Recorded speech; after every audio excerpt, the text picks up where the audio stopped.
quando in un quartiere a gente si mette una ucca una cristiana, chi se ne può dire direttamente da quartiere. Come quando c'era quella signora che aveva una bambina che non era un granché di bellezza. Ma i gente non facevano niente per non fare cillo capire. Chi sta meschina si abbassava sta piccerina, se la portava in macellaio appena traseva. Signora, ma che l'aria sta piccerina! Ah, poteva fare più bella!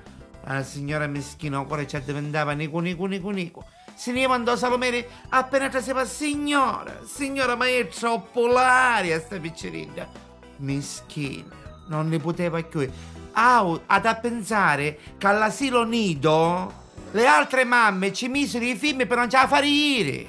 C'è come faccio? E come mi devo sta piccerina? L'unica cosa che posso fare è rimanere a Milano, che da non mi conoscono e mi cresco con piacere. E così fa.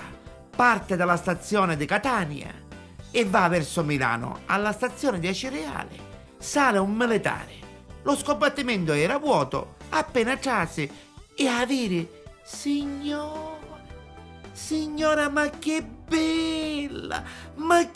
Ci posso giocare? La signora pigliò tenno. Ci prego. Uso da tetto a piglia e ci comincia a giocare. Abbia all'aria.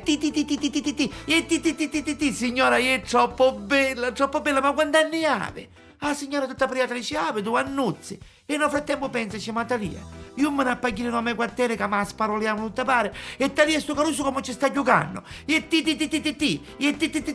Non fare ci stava scappando le mani. Tutto scandato, c'è la donna a sua madre. Dice, ora come mi faccio perdonare?